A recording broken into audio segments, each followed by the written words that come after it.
It's September of 2023 and I'm in a packed car driving on the motorway. The sun is shining outside and I'm with my 2 cousins and 2 best friends. We've just been hiking in the Welsh countryside, swimming in waterfalls and sharing the carry of a 10-kilogram plate, heavy backpacks and food supplies between us all. We're singing, rapping, talking and laughing as we make our way back to Bristol. We drop my friend Joe off at his house and then the rest of us head back to my flat in Bristol where we unpack our things and spend the rest of the evening. We get showered individually and then head into the living room to watch Band of Brothers. A true masculine day. Mission, celebration, bonding, but I've never been good at watching films. If I'm not interested in the first 10 minutes, I'll stop watching. Yep, I know, I'm that guy. So we're all in the living room watching Band of Brothers and I feel bored. So I go to the toilet and think about how to break it to the lads that I can't be bothered to watch the film anymore. I know my cousin Brandon will be angry. But as I walk out of the bathroom to deliver the bad news, I hear a soldier on the episode talk about how 3 men from his hometown killed themselves because they couldn't join the army when World War II broke out. And although this experience happened 8 months ago, and I didn't finish watching the film in the end anyway, I've been thinking about it every single day since. Men kill themselves unless they go to war. So And that's the problem with your generation. They didn't go to war like we did.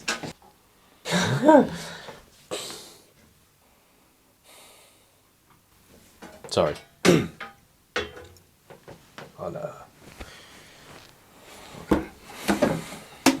Sorry.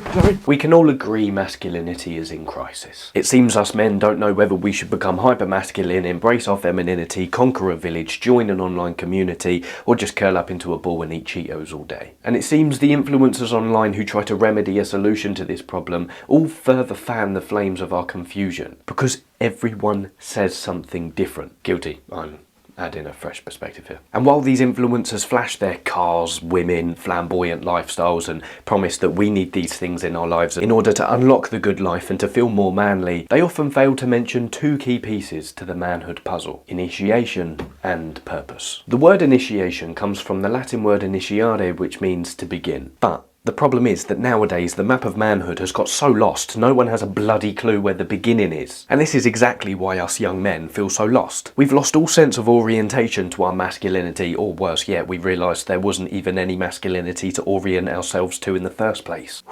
And at the heart of this problem is lack of meaningful challenge and responsibility. I know you've heard those messages before, but I do have some different things to say about this, so hear me out.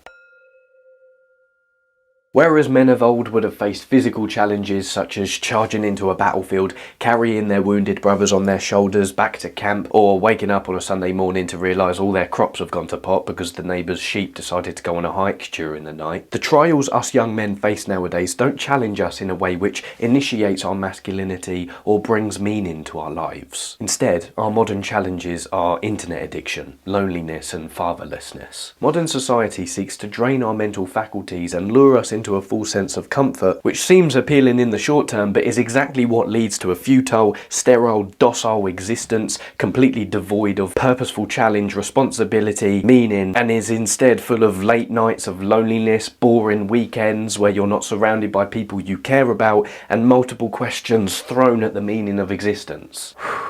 But these things would cease to be problems for us young men if we replaced them with something meaningful. This is why I said, figuratively speaking, men kill themselves unless they go to war, which up until now might have seemed like the vague muttering of a sunstroked young man. So allow me to explain exactly what I mean by this.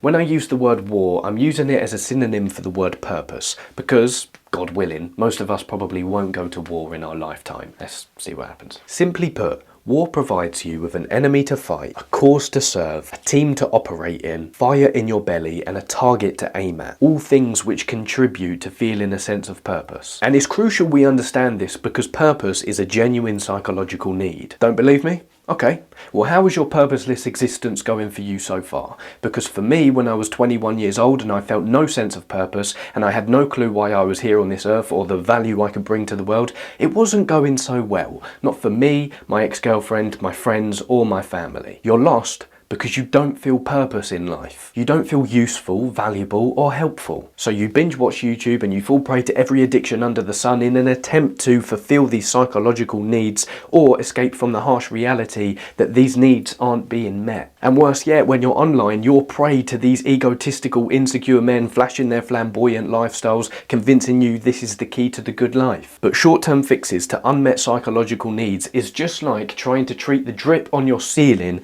by putting buckets underneath the drip. The bucket will overflow until you address the root cause of the drip. Although I don't want to glamorize war in any way, you can see that the inherent purpose that war prescribes is what you're striving for. It's what you want as a young man. You want a cause to serve that is bigger than yourself. You want brotherly contact around you and a tribe that you can rely on. You want an enemy to fight and a target to work towards within your team and that you can attack and hunt down. You want to feel valued, you want to feel helpful, and you want to feel like you're contributing. This is all incredibly normal, and you just need to work towards fulfilling this need. So if you're with me so far, the next step is to pick your battlefield. The harsh truth of being a man is that we're born valueless, and we will continue to be valueless until we figure out the value we can bring to the world and use that as a reference point for creating our own individual value. It's only by figuring out how you're not contributing to the world that you can figure out how to contribute. But this needn't be a pessimistic message. In fact, it can be a great source of optimism, because through patience, focus, and diligence, you get to pick the battles you fight in life. And ultimately, you can create the map of manhood yourself by picking your battlefield. So forget the idea of someone magically appearing in your life and handing you the map of manhood. You need to channel your self-reliance into a positive introspection on what it means to be a man, because you already know the answers exist inside you. You just need to fish them from the depths. Problems will always exist in life. Growth is just improving the quality of your problems. So right now, your problems are meaninglessness and lack of purpose. Once you solve them problems, you'll get new problems. So you must forget about past battlefields or the future battlefields you want to be fighting on, and you must bring your attention to your current battlefield, no matter how ugly it is. Imagine you're hiking with friends in the mountains and you're lost, and your only means of navigation is a paper map, but you have no idea where you are on the map. So the map becomes useless. You will continue to be lost until you find your current point of orientation. Orientation from the French s'orienter, which means to place or arrange in any definite position with reference. So it is in life. In order to go where you want to go, you must first face and get bearings on where you are. If you're feeling lost as a man, you must approach your life as a curious scientist and map out all of the psychological needs which are currently not being met in your life. To get a bearing on these needs, use the technique of the Wheel of Life. Just go around it quickly and rank each area on the Wheel of Life. There are 9 on a scale of 1 to 10. 10 being it's absolutely brilliant and you can make no changes. Number 1 being absolutely diabolical and you need to make further changes to fulfill this need. And once you've got a bearing on the psychological needs which need to be fulfilled, it's then time to make some changes. And you probably won't feel motivated to make these changes because you've been conditioned for, insert your age, amount of years, into living a comfortable and docile existence. You've been asleep, but it's time to wake up. The warrior thinks, changes must be made that I do not feel like making. The warrior of light is now waking from his dream. He thinks, I do not know how to deal with this light that is making me grow. The light, however, does not disappear. The warrior thinks, changes must be made that I do not feel like making. The light remains, because feel is a word full of traps. Then the eyes and heart of the warrior begins to grow accustomed to the light. It no longer frightens him and he finally accepts his own legend, even if this means running risks. The warrior has been asleep for a long time. It is only natural that he should wake up very gradually. Let's round this off with some practical tips. Number 1. Declare war on your enemies. What's a problem in the world that currently annoys you? What could you work on changing? What ideas, states of being, ideologies or types of people do you hate and why? Although you might argue it's not good to have enemies or to hate things, you need enemies. Because in the same way as a world champion boxer could only have risen to the heights of his career by having a worthy opponent to rile him and challenge him, just like Joe Frazier did to Muhammad Ali, so too, if you want to grow, you will need an enemy to grow away from. It doesn't have to be a person. For me, the enemy I fight against every single day is complacency, is comfort, it's the state of mind I was in as a 21-year-old man who didn't know anything about masculinity and was accepting ideas about femininity and all of these things actions that were just making me feel miserable in the most quietly despairing way. I don't ever want to be like that again. That's my enemy. Number 2, reflect on responsibility. What areas of your life are stale, dry and dull? How responsible are you for these non-flourishing areas? Or regardless, take responsibility for them. What could happen if you took more responsibility for them? How often do you hand responsibility for your actions onto other people? I will make one promise to you right now, as your internet brother from another mother. If you live as if everything is your fault, your life will improve. Number 3, become an instrument of the light. You need something bigger than you to serve, not just your ego. Now, I don't know about your religious background, and I was thinking about putting something in here like accept a higher power, but I don't want to be that random guy infringing religion upon you if that's not your thing. Selfless service is all about serving something bigger than yourself. It could be an infinite game that you're playing, or a cause that is so deeply important to you that when you wake up on the days and you have no motivation and you feel depressed and sad and lonely, it gives you the kickstart to think, no, this is more important than how I'm feeling right now. I can push through. It's no longer about you.